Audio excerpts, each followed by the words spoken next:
afternoon, everybody, and welcome to Fight for Survival, the grassroots story behind the Northlands exhibition. My name is Daidai Vahakala. I'm a Yorta Yorta, Wemba Wemba, Tunrung, Tongan and Fiji Indian woman and a Programs Officer for the First Peoples Department at Melbourne Museum. On behalf of Museums Victoria and our guest speakers today, I respectfully acknowledge the traditional owners on the lands which we are gathered here, the Wurundjeri people of the Eastern Kulin Nations, and pay my respects to their ancestors and elders both past and present. I'd also like to pay my respects to First Peoples language groups and communities across Victoria and Australia. First Nations peoples of this continent are the first and ongoing educators, artists, storytellers, and scientists. We have been maintaining our knowledge systems and beliefs for over thousands of generations and still continue to do so. In today's program, as part of Museums Victoria's lecture series, we'll be hearing from story holders and community of the Northland Secondary College. We'll have a special community panel that will talk about the grassroots campaign to save this school and its uniquely successful education model. If there is time, we'll also have some questions from audience members here and also online. I'd now like to invite Alistair Thorpe.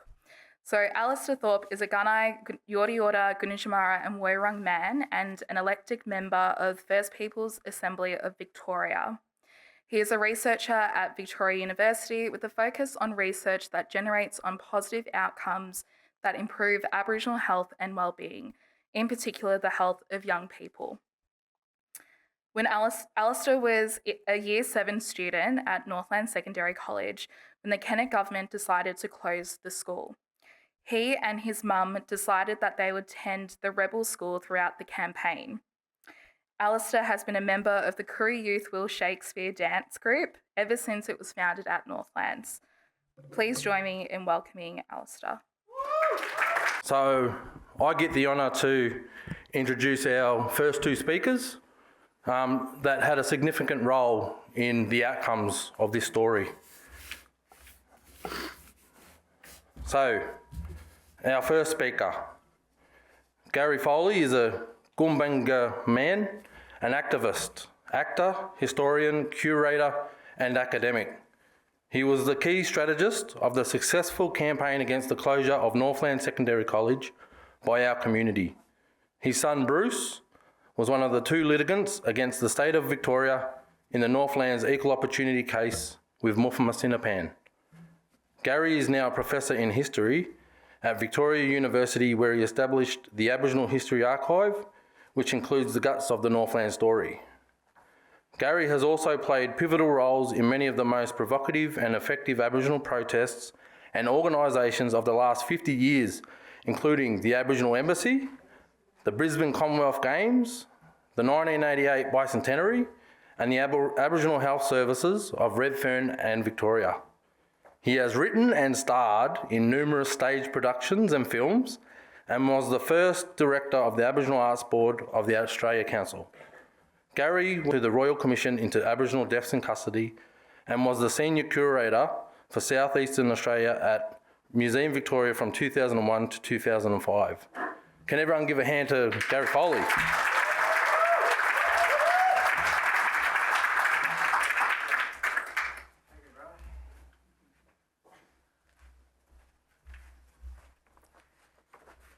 Thank you, Al. I'd like to pay my respects to the traditional owners of the land around here, where I've been making trouble on their land for the last 50 years, but they appear to have forgiven me for it. They haven't given me a deportation notice yet. The story of Northland Secondary College is an epic story. It's a classic story of a David and Goliath type struggle. A bunch of young kids from impoverished circumstances in the northern suburbs of Melbourne took on the might and power of the state government, and over a long, convoluted battle, which took 3 years, we won. The epic proportions of this battle still daunt me to this day, folks. Some of us, many of us I suspect, are still living with the effects of what the closure of Northland Secondary College for that long 3 years meant for your children and for you in many instances here. It all began in the fateful day of the 3rd of October, folks, 1992. That's when the people of Victoria, misguided as they were at that moment in history, voted in a government led by a former advertising guy called Jeff Kennett. Almost immediately, the Kennett government started to do the sort of things that governments, Labor and Liberal, did in the early days of the neoliberal era.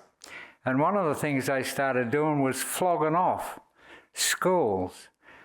And it was announced by the Kennett government that a score of schools across Melbourne would be closed. But Northlands was a different kettle of fish. Northlands wasn't your average school that could be closed and all the students had options to go somewhere else. For many years prior, Northlands had been used pretty much as a dumping ground for those kids who had difficulty within the mainstream sausage system that the education system could be at that time and now.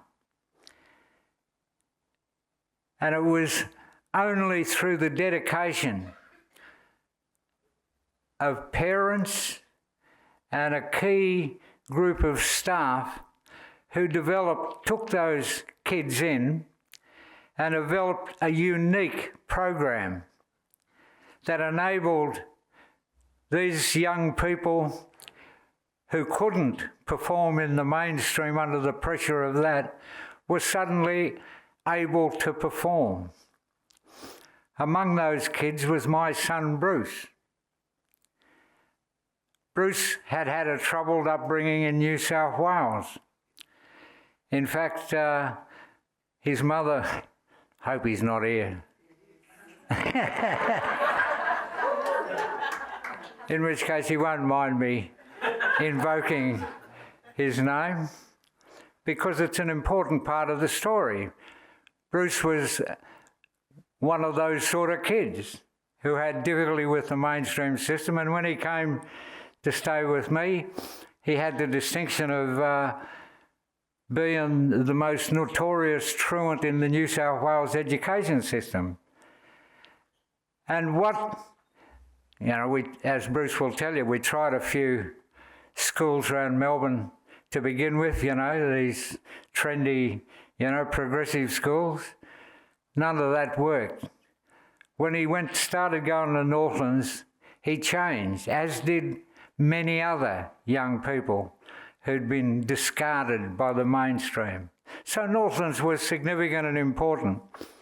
And early in the piece, we realised that the closure of the school technically, legally meant an act of discrimination against the Aboriginal students of the school. And so Bruce and Muthama Sinapan became the two litigants who took a court case against the closure of the school to the Equal Opportunity Board. The Equal Opportunity Board immediately saw the logic and the merit in our case and ordered Kenneth to reopen the school. Kenneth's response was to sack the Equal Opportunity Commissioner sitting over there in red, Moira Rona, you know. I mean, I count Moira as among the many victims in this long story of Northlands. He sacked Moira, appointed his own new Equal Opportunity Commissioner. We were sent back to the Equal Opportunity Board, the new Equal Opportunity Board. She found in our favour. And so Kenneth kept on appealing to a single Supreme Court judge. We kept on appealing to the full bench of the Supreme Court. It went backwards and forwards for 3 long years. And so at the end of the day, the victory was a sort of a Pyrrhic victory in that the very kids who we'd fought this long battle for, by 3 years' time, most of them had been lost to the education system. But before I close, I just want to mention a couple of the more scandalous moments that occurred in the course of this long court battle. You know, one of the ironies is that we had, as our lawyers, when we appeared before the Supreme Court, we had Herman Borenstein and Ray Finkelstein, both good members of the Jewish community. Kenneth's legal mouthpiece through the whole thing was a man called Mr. Karkar, who happened to be a Palestinian. And I used to grab him in the corridors of the court during the Equal Opportunity Board hearings and say, mate, you should be representing us, not Kenneth. You know, we're brothers, you know, in the struggle. But one of the scandalous things I want to mention occurred on the 18th of February, 1993, when we were surprised to discover that the federal Labor government, who we expected to be supportive of the Northland students in their battle against the Liberal Premier Kenneth,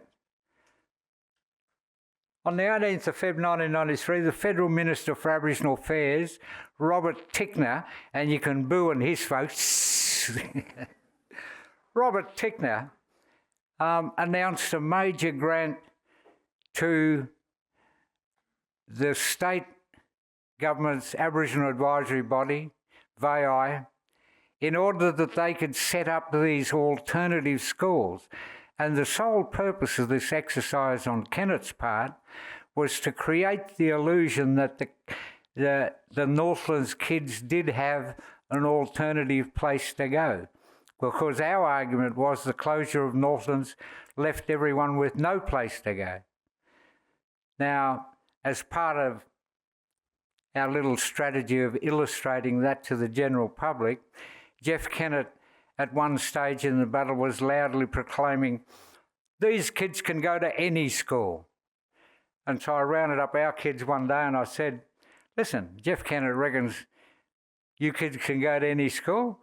Let's go and sign him up at his old school, you know, Scotch College. So we bundled the kids into a bus and took off to Scotch College, where upon arrival, the headmaster had kindly placed a barrier across the front gate, which made me happy because I didn't want our kids running amok in Scotch College to too much an extent anyway. And the TV cameras arrived as I'd arranged, and it was the top item in the news that day, and it made Kenneth look even more of a fool. But like I said, it was a Pyrrhic victory in the long run. There's one other moment I want to mention in this, because I wanted to pinpoint the exact time it happened. And it was on the 30th of September 1994, when I was given evidence before the Equal Opportunity Board I stated then, I am on the record then, as stating that if Jeff Kennett went ahead with the closure of this school, then some of these kids were in such a vulnerable situation that it was inevitable that some of them would die. And that's what happened.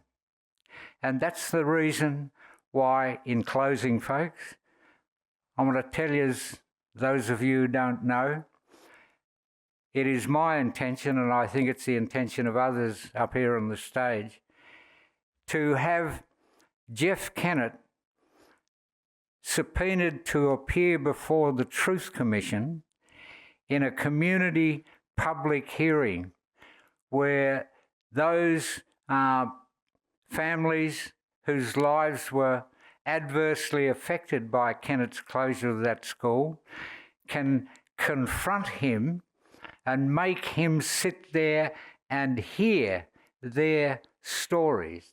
That's the least I think we can expect out of this Truth Commission. And I've already been in discussion with them about the possibility of holding such a hearing out at the Dardy Munwarrow Centre in Alma Thorpe Centre in Preston.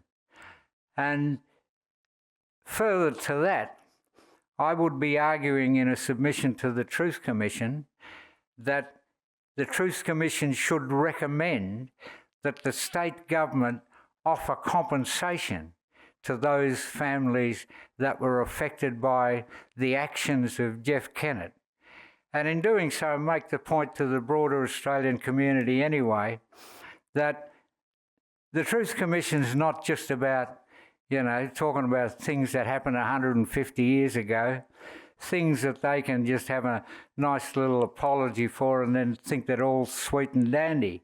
There are people walking around in this community today who have committed wrongs against the Aboriginal communities of this state. And I see the Truth Commission as an opportunity to have them held to account. First and foremost, Jeff Kennett for what he did to the Northland school community. Thank you.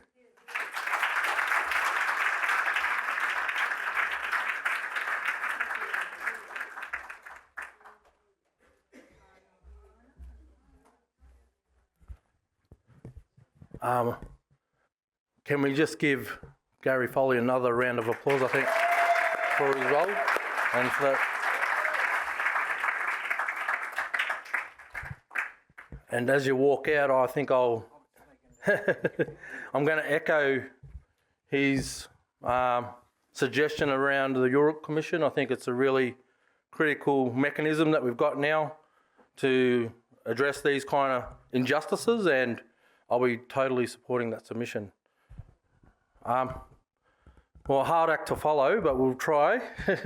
And we've got our next speaker, Moira Rayner. So Moira Rayner was Victoria's Commissioner for Equal Opportunity and the Federal Human Rights Commission's delegate under the Race Discrimination Act when the Kennett government targeted the Northland Secondary College for closure. When Northland students Muthama Sinapan and Bruce Foley challenged the decision in a race discrimination complaint, she accepted it and declined to dismiss it when the government refused to accept her invitation to conciliate. A senior practicing lawyer and a lifelong anti-discrimination and human rights expert, Moira's career survived Kennett's scandalous abolition of her role. She received the Centenary Medal for Outstanding Services to the Rights of Children in 2000. Please welcome Moira.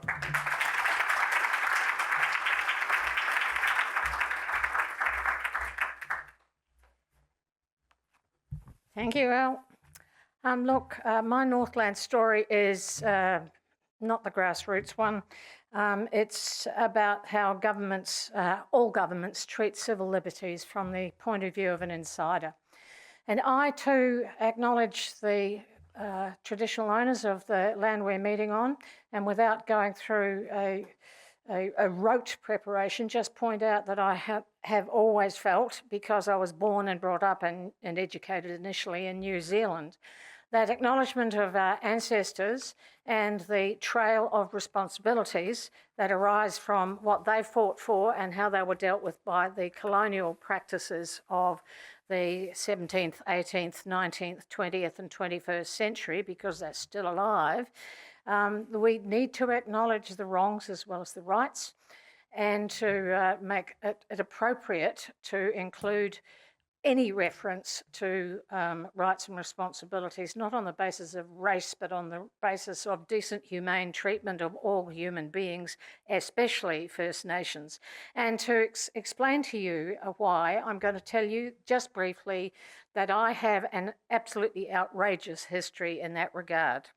I was appointed to the position of really being the gatekeeper to justice for the students at Northlands and for the principle of equality of opportunity. And I took that position from Western Australia, where I'd arrived in 1965 and was confronted immediately by the abominable treatment of the First Nations people in Western Australia. I'm not going to go into the details. It was actually shocking to a little 16-year-old naive person from the Kiwi land. We are, of course, Pākehā. I was brought down on both sides from people who came from Scotland, where they had been dispossessed and yet magically didn't notice what they were doing to the Maori people. Who landed before the Treaty of Waitangi was signed. The Treaty of Waitangi didn't talk about race, by the way. That was entirely notional, and it seems to turn up in the 21st century litigation and legislation where it never actually belonged. It was signed in 1840. I was taught about that, and I was taught that it didn't have any legal effect when I was a kid in school, and yet I did realise that they were actually entitled to be treated as citizens, albeit British subjects, in this country that we had come and taken off them.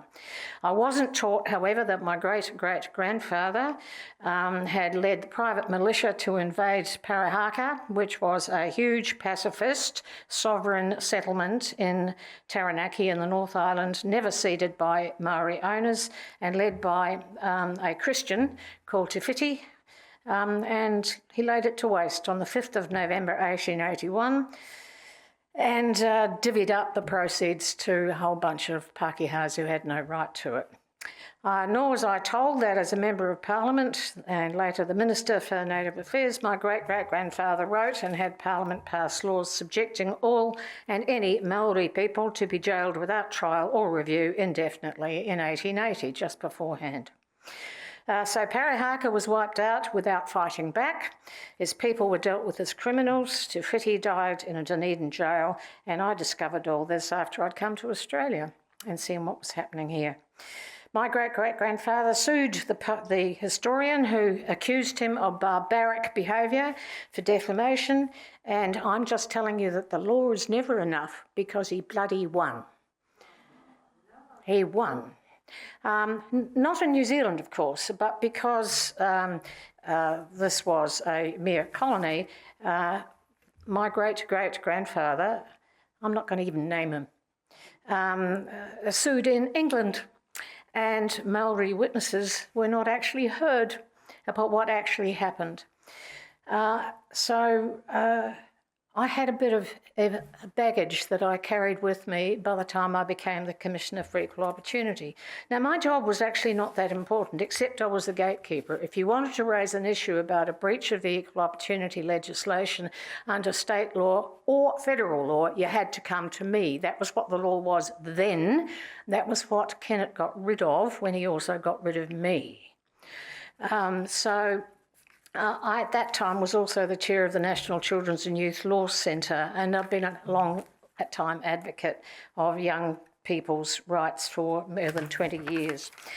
I became aware of Northlands because I was incentivated, that's a John Howardism, because I was determined to make sure that our Koori people actually came to us when they had legitimate complaints about their being treated in a discriminatory and sometimes outrageously harassing kind of way. So we reset up a Koori program with the 4 new Koori staff members and started to work very hard about getting people to trust us who had not been useful to them in the past. And because of the way I was brung up as a Pākehā in New Zealand and by Presbyterians, I had a very strong incentive to offer some access to justice to those who were traditionally excluded from it by simply not being noticed or taken seriously. Now, when the complaint was even discussed as a possibility, because was then allowed to talk about the possibility of it being systemic race discrimination to shut down the only school in the country that actually succeeded in getting Aboriginal students in particular, but along with all the other disadvantaged and marginalised kids too, through the education system.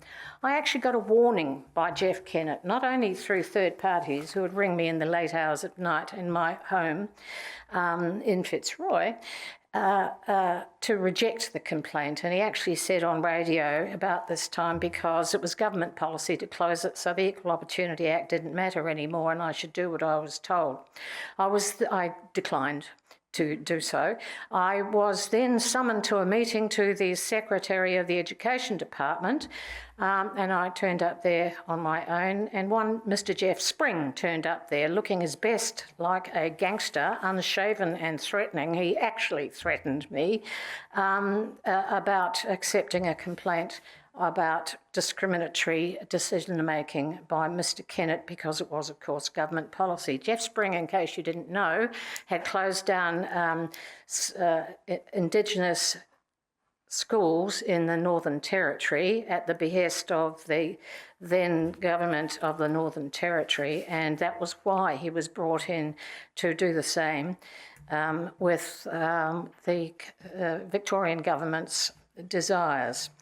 So under the Act as it then was, I had the job to decide whether I had jurisdiction and whether these two young people, students who'd made this complaint, should be offered an investigation and conciliation. So once it became fairly obvious, to put it mildly, that the government wasn't going to meet with me, not only a woman, but also an uppity one, the government was outraged to find that I had referred it to the board for a hearing. Now, that's the only way you could get into the court system in those days, in the 1990s.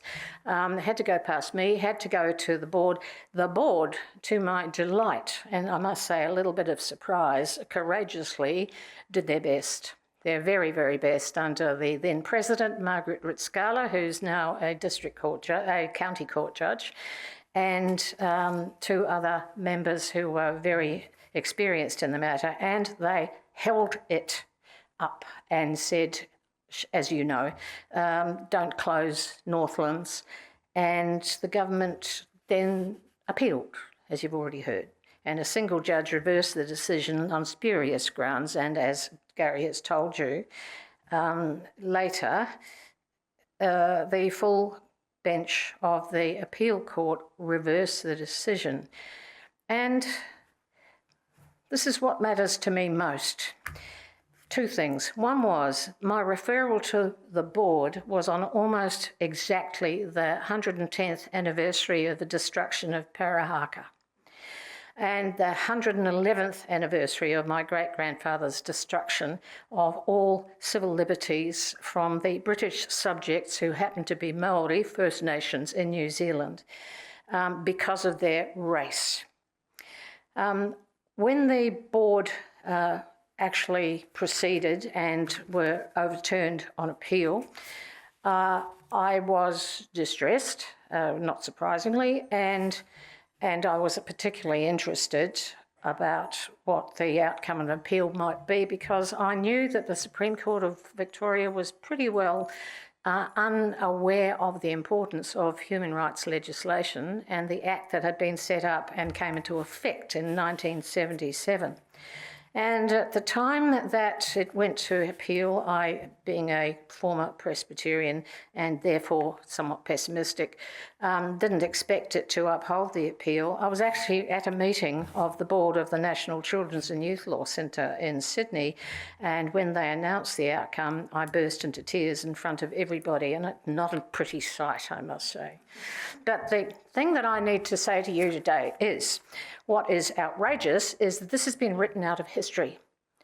The fight, the success, the deliberate act of obstruction by the Education Department and their failure to negotiate in good faith to allow the school to continue doesn't appear anywhere in any official government report. It didn't appear in my own annual report because I was advised without any official notice on the 28th of September 1993 that my job had been abolished. Naturally, it was seen as a punishment for having done what the act that was actually brought in by a Liberal government in the first place, by Rupert Hamer, which was set up to do exactly what I did and only did, to allow people who were the victims of discrimination to get some publicity and support in claiming their right to be treated justly, with equity, and with the kind of concerns that people who did not have their special protected characteristic, that is Aboriginality, they're unfortunately called race, that they could actually be treated in as just and equitable a way as anybody else. Governments don't like the role of such officers, and if you look at equal opportunity legislation throughout Australia now, you will not find the powers that I then had to, for example, report directly to Parliament or initiate investigations or hold inquiries or issue reports to the minister or to the department. So that was taken away, and taken away deliberately. The Equal Opportunity Board knew how dangerous this was likely to be, and we talked about that before they made their final decisions. I sometimes went in and sat and listened to them, but I couldn't actually do anything other than just be there and remind them that what I'd done was according to the Act. And the horrendous injustice does not appear in my annual report because I was out before it was given to the Parliament, which was the last time it was given to Parliament without being corrected by the Attorney-General, as they have been ever since. And it was the last time that the Commissioner role actually existed for years and years and years. In other jurisdictions, those governments, whatever their colour, have done exactly the same. It is a far less powerful position. And I'm not saying that as any criticism of the people who have held those roles and done the best they can do in the meantime, but I do say, as a lawyer I suppose I would say, it is necessary to have at least a forum that you can approach and you can be heard by people who are not involved in the decision making. It is not enough, as Gary has pointed out, because it needs an enormous amount of courage to proceed, to ignore unfair acts. And it is something that I think we need to be well aware of, that the only way you can actually persist in making a claim is if you have the courage of your convictions. Now, I have found and promptly lost a poem that I would very much like to read to you, which I think sums up how I now feel about the fact that my career took a really slightly devious path thereafter, because I was seen, quite justifiably, as a bit of a stirrer. But also to say that without the protests and the persistence and the sense of right and the failing to actually agree with what people can do to you if they have actual power, nothing would have changed. When I looked at the decision of the appeal court, of the Supreme Court, after that day of my blubbering in public at the pub where we were having lunch with the board. I actually think that without that sort of courage, nothing would have changed. Now, the poem I'm going to read to you is a very short one. It's written by a woman called Avia Mackay-Eger. She was a person who was an artist and discovered the work of Rudolf Steiner, the great educationalist, as a young woman. And she became his most stalwart supporter. And I found this poem 7 or 8 years ago, and I'm going to read it to you now, as it's a kind of a prayer to a non-specific God. It reads, The Secret Iron it's called. Let me not falter in defeat, nor alter in the fevered heat of circumstance, but undismayed, seizing the will to know, with one clean blow, sever the rock of chance, break the dark shroud apart, and free the metal at its heart, moulding the living molten ore to a sharp, bright blade of thought. And that's what these kids and teachers and parents did. It goes on, quiet and unafraid, which does not represent Gary Foley, as iron in the frame is wrought to cool at length with keener strength, so mould me, mighty master, in the white heat of disaster. In fires of undoing and denial, forge with living art the secret iron of my heart. In burning trial, temper the bright metal of my will, with faultless skill hammer the gleaming contours of clear thought, delicate, exact, upon the anvil of unalterable fact. Thank you.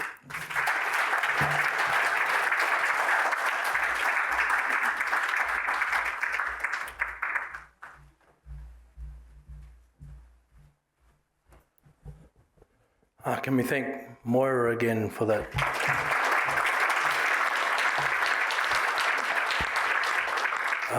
I think it's a really important part of the story, those systemic and structural barriers, and it was a big struggle to overcome, but we need to actually tell that too now.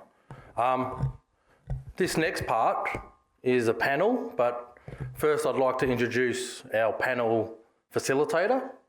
So Claire Land is an academic, a activist and a long-time ally of the Aboriginal people in Victoria and probably across Australia. So she's going to help facilitate this part of the conversation tonight. Can we welcome Claire? Thanks, Al. And really my role is that I'm not part of the story, and so I want to introduce those that are, and we'd love for the audience to hear from some of the amazing people who both built the school and then saved the school through this amazing campaign.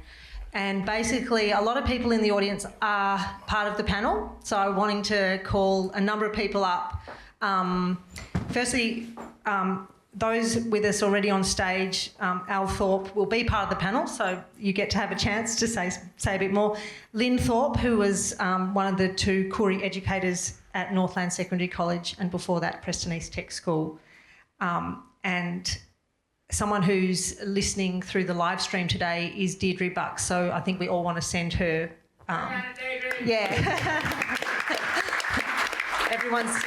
She's top of mind for many people here today. Steph Mew and Peter Embleton were teachers at the Rebel School and worked as volunteers for the 2.5 years. Susie Foley as well. So it is very cool that they are here. They've come up from Mallacoota today. Massive part of saving this school. The school had to be kept going and be proved to be viable to be able to then be reordered to reopen as part of the Rebel School, as part of the equal opportunity decision. Can I also call on Mutha Masinapan and Bruce Foley, if you'd like to, your chairs are here. absolutely gave everything. Kevin Ellis, what's that? Kev. Yeah, come up if you'd like to. It'd be very, very cool if you came up. Beck Welsh, KB, Kaylin Brown, I can see you there. Come on up. We just want everyone on stage. This is a big story. Now, part of building the school were some unbelievable teachers. Alex Walker, can you come up? Marissa, do you want to, Marissa Colosimo Donato, yes, you have to come up. Jill Morgan, Rafaela Galati Brown, the principal from 91 onwards, is here. Thank you. And now, I don't know everyone, so I'm probably going to miss people who are in the audience who, yeah, because I wasn't a part of the story, I didn't know them. But yes, I'm actually not quite sure how to do a panel with this many people. Where's Jill? Oh, maybe Jill's gone to get Bruce. Okay, cool. So why don't I perhaps I'll pass the mic to Lynn, but I know Muthama has the mic, which is very appropriate, and we'd love it if you wanted to say a couple of words, Muthama. I don't know why I get put on the spot all the time. Anyway, I'd just like to thank everybody for being a part of this journey with us. If it wasn't for the great teachers, wonderful teachers that hold a close place in all our hearts forever, and our kids know you without even knowing you. Having such a awesome principal that stood with us through the test of time. Our deadly Koori educators.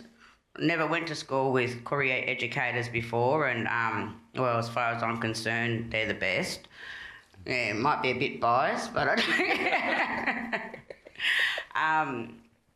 Also, all the legal team and, you know, parents and that were a part of it, and the younger kids that went to the rebel school, which, you know, they were determined to keep with their education.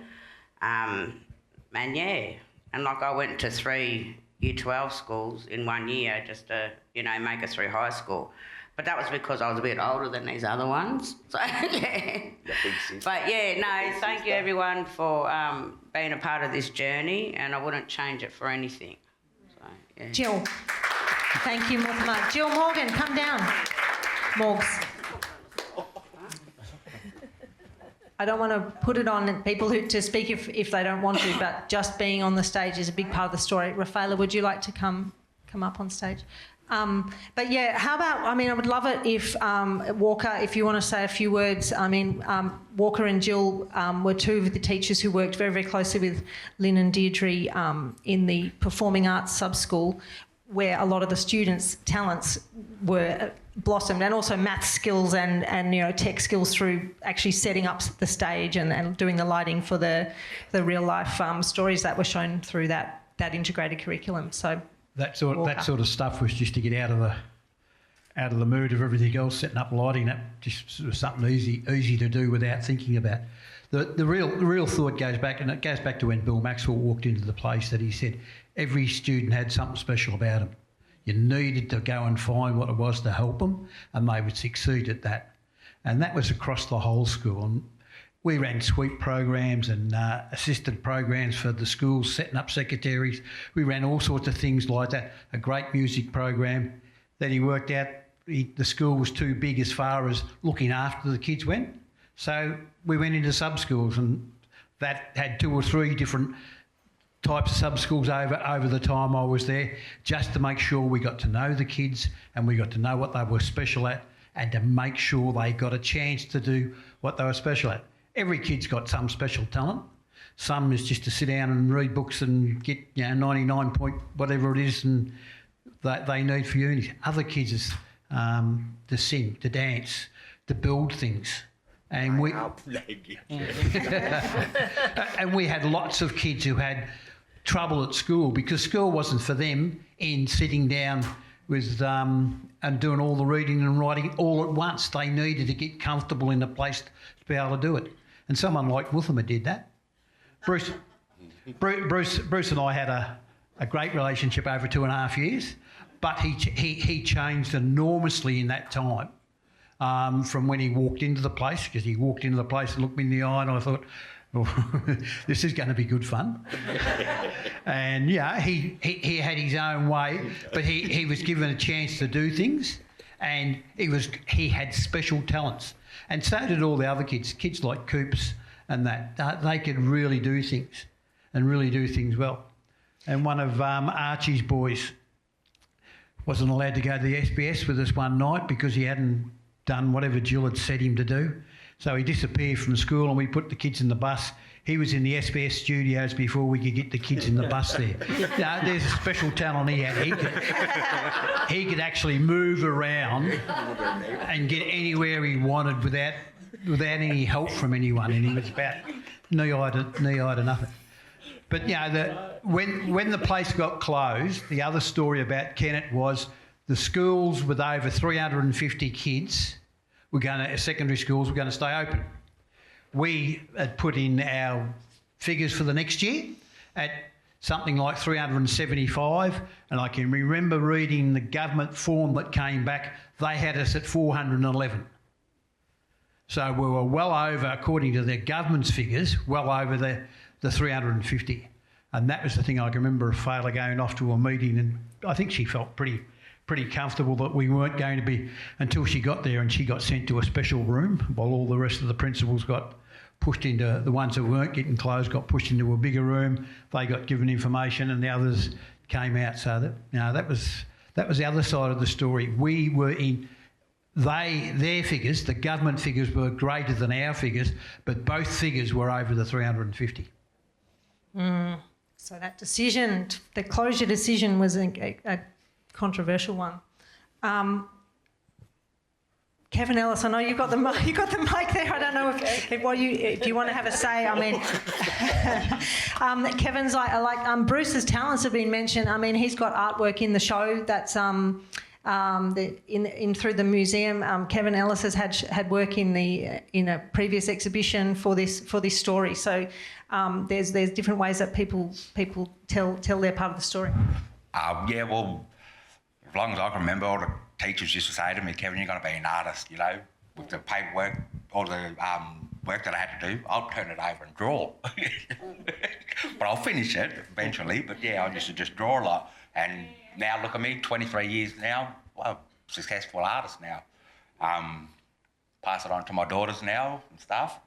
But yeah, no, just biggest thank you to everybody, you know, for allowing me to come to the school. Mum didn't like the rebel school because it was down the road from, at the back of Northcote pools there, swimming pools, in the footy pavilion. And every time I walk home, I'll bring a stray dog home. And you know, she'll go to do the laundry and it's like, there's a dog. Yeah, going off her head. Kevin, get these dogs out of me. Can't wait for this school to reopen, you know, send you over there where they catch the bus back. But yeah, no, what you see now is a big thank you to, from these fellas, Northland Secondary College for doing it. My big brother, he passed away just after the first exhibition. Looking at him now. Yeah. But yeah, Thank you, Kevin. Following him in his footsteps and stuff like that, stay at school, and I did. Yeah. And you've mentioned, you've pointed over to Steph and Pete, and you've mentioned the rebel school. All fellas had to put up with us. Yeah. And on the video, you saw people teaching out of this crazy shed arrangement. Pete, I think that was you in there. Yeah. I mean, Pete's one of the people who gave a lot to he was working 24/7. Received a lot. Yeah, let us know your story. I wanted to say something, and I never sort of sat in front of a video camera and said something when you wanted me to, but I think the thing we missed talking about is just how good the rebel school was. You know, I'd just done my dip ed, and Kennett closes 200 schools, so there's no jobs, and now am I going to get to do some teaching?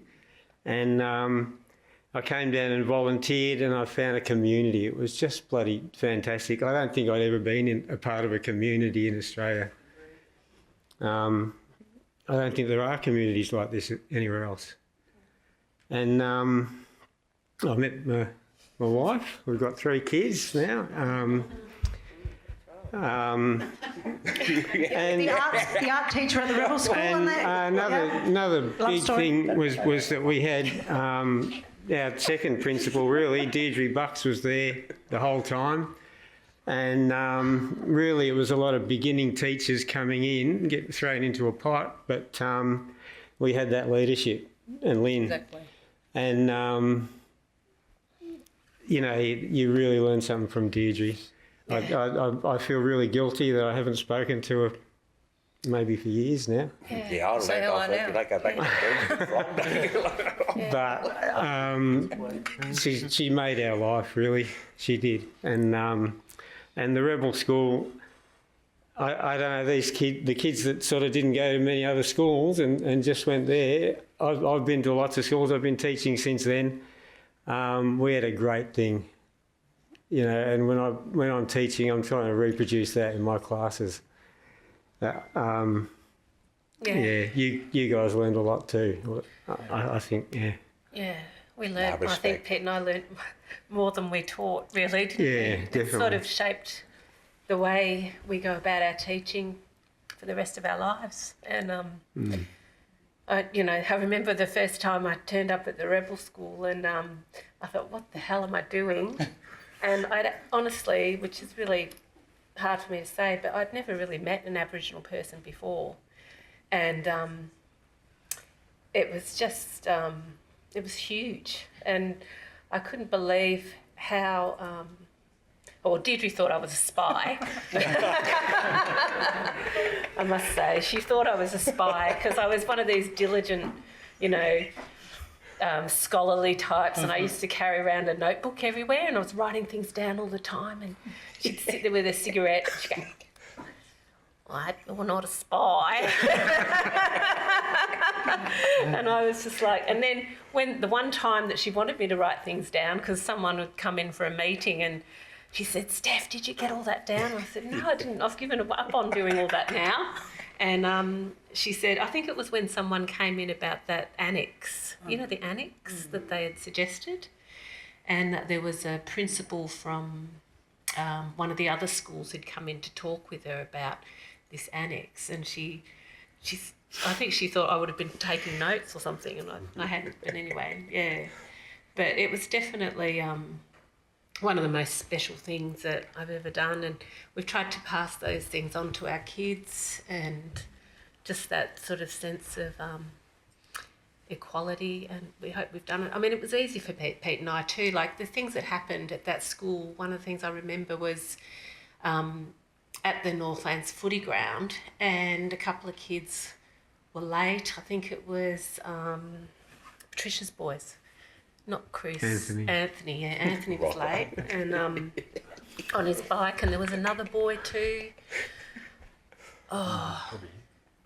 Eben? Come to me. Who was it? Eben? Might have been. They were coming to school on their bikes. You're just saying that Eben because you think he would have been late.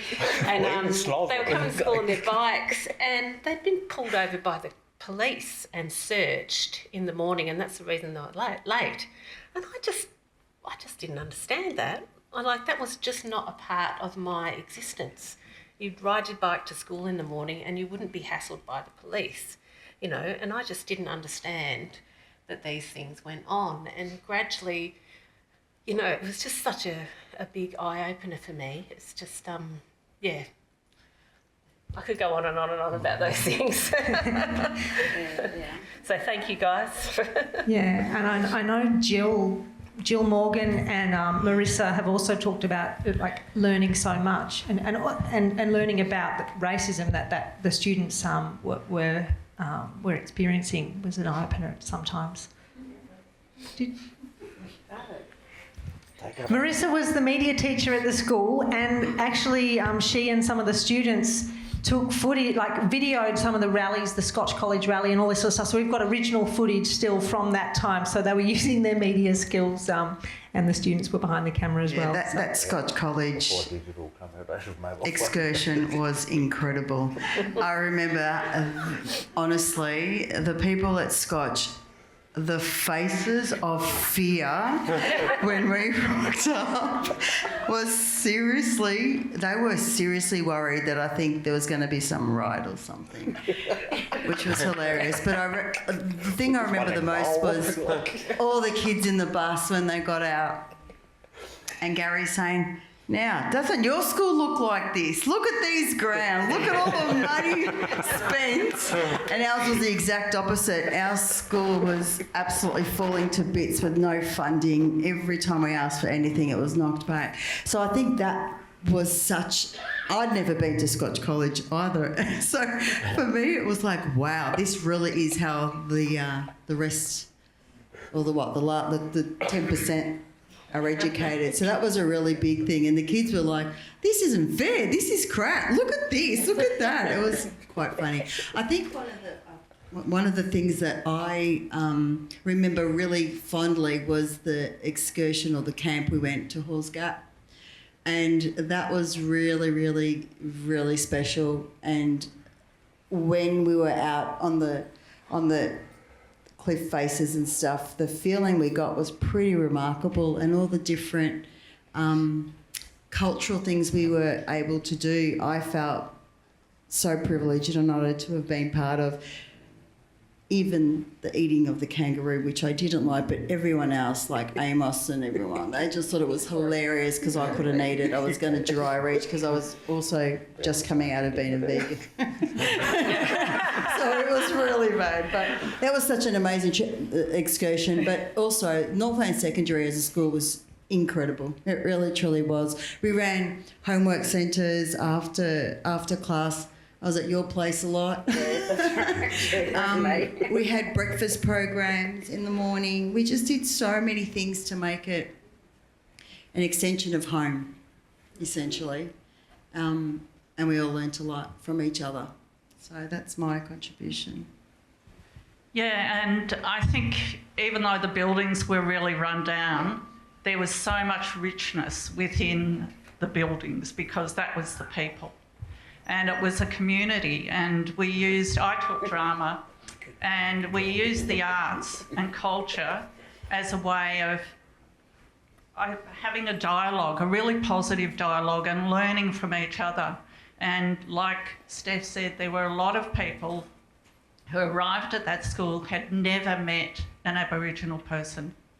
And people have become lifelong friends. And I think, we've talked with Claire about looking at Al about the model, the Northland way of working. This was 30 years ago. And here we are in 2022, still talking about how we connect. Where is First Nations? And I think there's a lot to, learn from the Northland experience and a way of working. The community were invited in, they were listened to. When we did drama, it wasn't just a script off the shelf, we actually wrote together.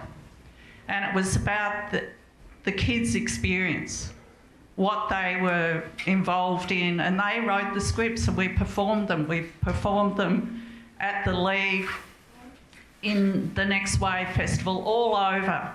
So, and they were awesome.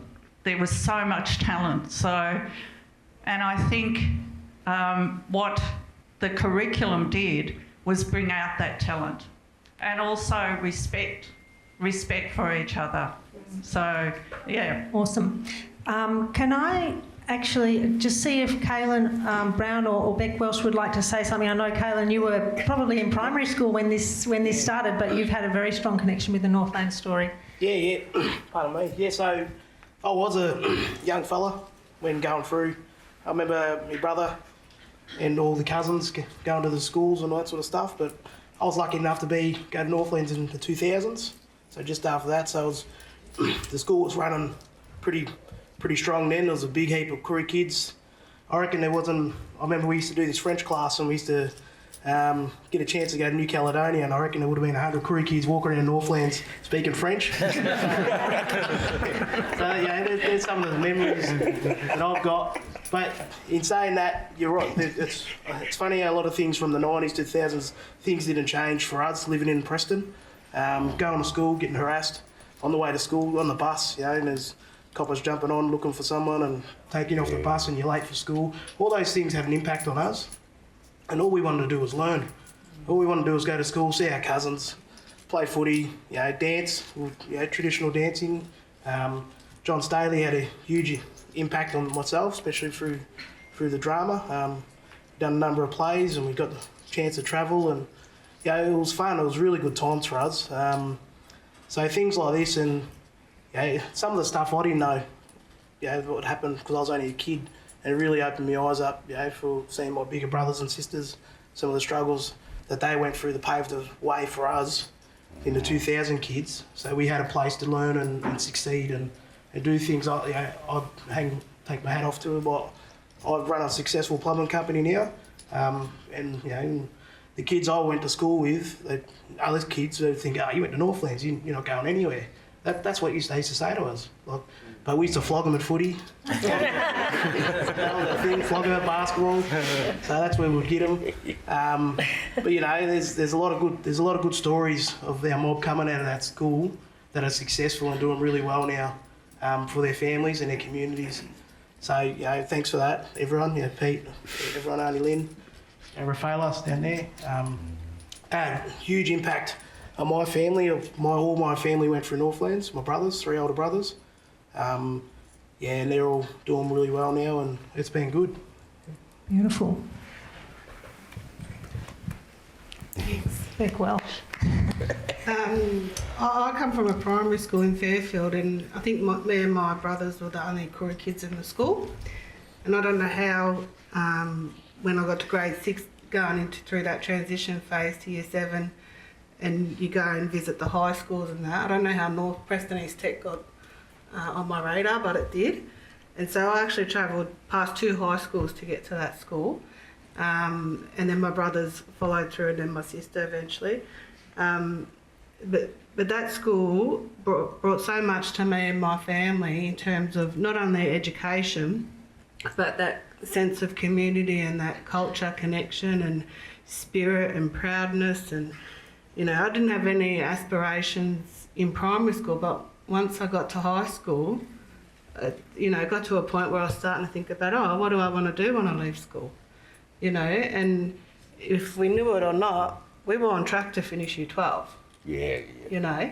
And Kenneth stopped that. He took that away from us. And I think that's and looking at this picture, all our lives have been impacted by that one person's decision to do that. And some of us have, got through it, but some of us haven't. And that's the sad reality of it, Thank you, Beck. Lynn Thorpe has been a huge part of building the culture at the school and supporting her son in the decision to go to the rebel school, and then regathering people in terms of this telling of the story. So, Lynn, you're a huge influence. I know that you're not always someone who puts themselves at the front, but you're very much very dear to people here.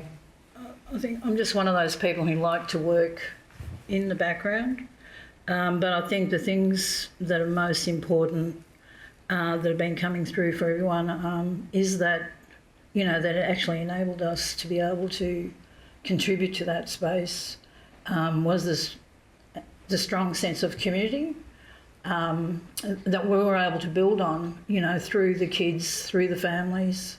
I think because it was previously a tech school, so there was a lot of subjects there in terms of hands-on, people's abilities to be able to, do sheet metal, in the trades subject areas, and there was a very strong arts course that was developed into, for mature age students to be able to attend, as well as, it's pretty amazing. We went there when Deidre and I started there. It was funny too because we were sort of a bit of an odd match because I was sort of pretty reserved and quiet shy, and she's, you know, like pretty feisty. Well. She's quiet too. From Edible. But I think they complemented each other, the way we work, because I think the cultural foundation and having that sense of purpose there, and I think the culture and the arts were a central part of that. You know, reaching people and, you know, being able to, because it was already an innovative school, you know, it was already a place that local people contributed to, grassroots people in the community, no matter what background or race. And that was very strong, you know, in that place.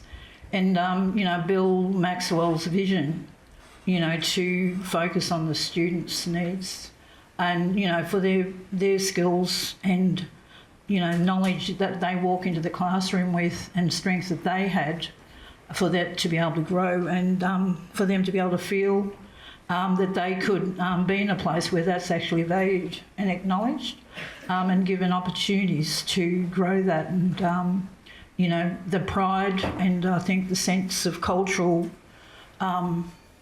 experiences, you know, the people from Italian backgrounds, all, you know, other cultures, and I think that, you know, the drama and the arts, all of those sort of areas were, you know, especially when they changed from the, what was it, Jill? You know, from the, what you mentioned before, Alex. Integrated studies. Integrated studies. Because a lot of our kids didn't wanted to be in the performance, you know, in the other. Yeah. So it did cause a little bit of an issue, you know, trying to sort out. But I think at the end of the day, those things are like key things to people get a good education is feeling proud and to have a sense of happiness, you know, to want to show up there every day. And I think that was a strong part of that sense of community in the school. And also, you know, having the opportunity, Deidre and I, with like-minded people, to be able to initiate things that cross those cultural or, you know, different boundaries. And we were able to do that in the arts, largely in the arts areas. You know, and then I remember one time, Deidre and I were talking to Rafaela about how important it was for us, you know, not just in the education space, as Rebecca said, was to actually invest in the community and to go, you know, go to things, meetings and things like that that are important to our people in the community. And so I think all of these different things that happened over time was able to grow and develop that over a long period of time. And then, of course, you know, the closure. But, you know, now that I reflect back, I think things that I experienced in my own life really contributed to how I worked in that space.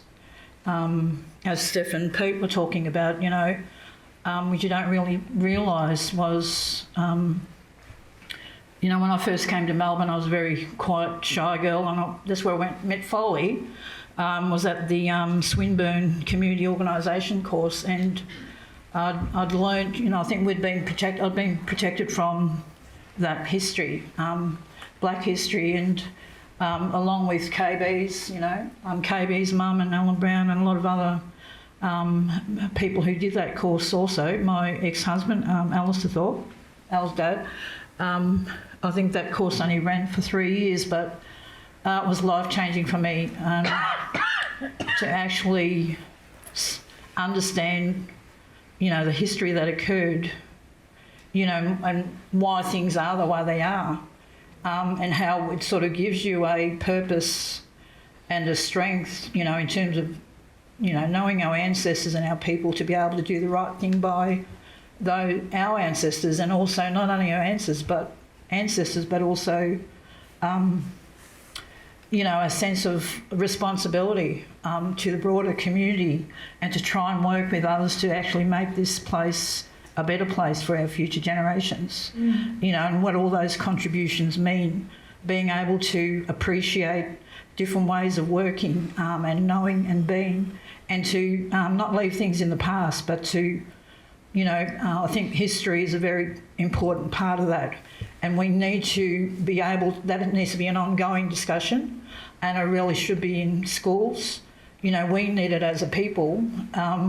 But I think that's an important priority because all the other elements of culture and practices and how we feel about ourselves is embedded in that. And that's the way that, where that healing can occur. And I think that's what happened at Northlands. Thank you, I Lynn. absolutely love everyone. That was the best. I'm going to get emotional now, but it was such, it was the best place to be and work. And seeing the kids, how proud they were just to dance. I think the spears represent so much. That's really what I think they represented. Not to take away from anyone else, but just at the bare, cultural base, that group really represented everything that's so important about Aboriginal people and in our culture, and us having the right to be proud and strong with that and contribute in places in the way that we need to be able to do that, because our strengths aren't actually validated and aren't always recognised by teachers in classrooms. And that was pretty much the basis of what we sort of built around.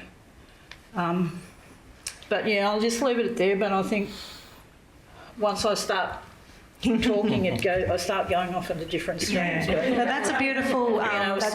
We really wanted to hear that from you, Lynn. Thank you very much. And just what you said about love and the love that the teachers had for the students and that you guys had to get together.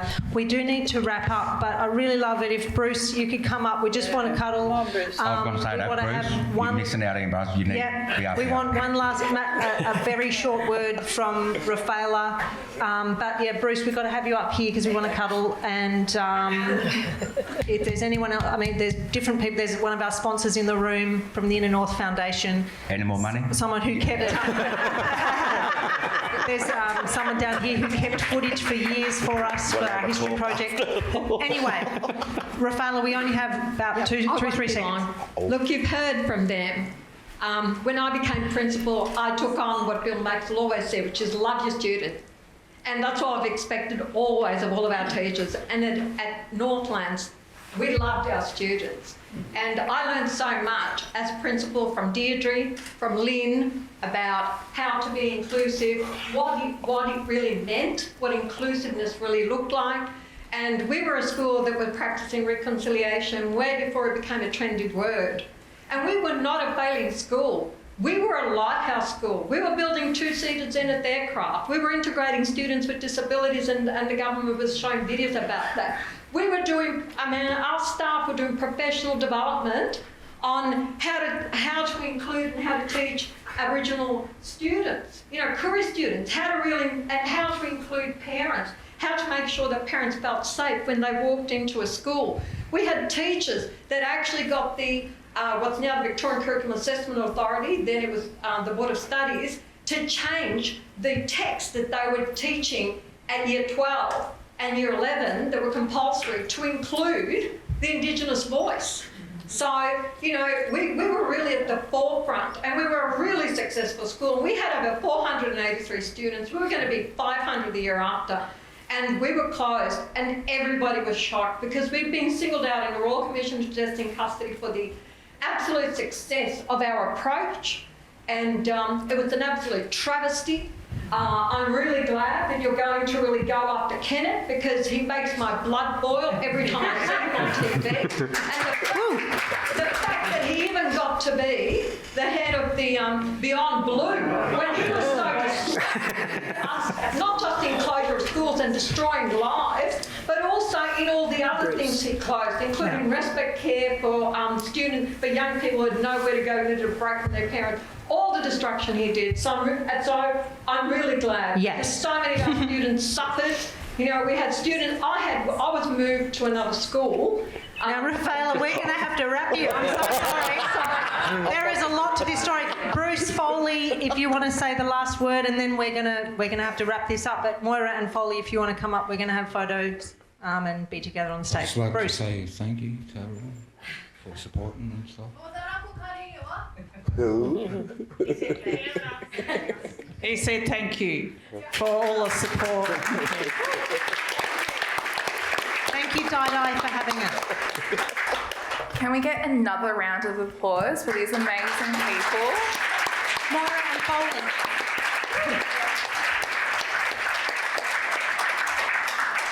So thank you all so much for being able to share your stories here today. This is a very, it's been pretty much a privilege to be able to hear from all of you on this very vital topic and important piece of history. I'd also like to thank the technicians back there and people who've helped put this all together. Really appreciate it. Can we give another round of applause?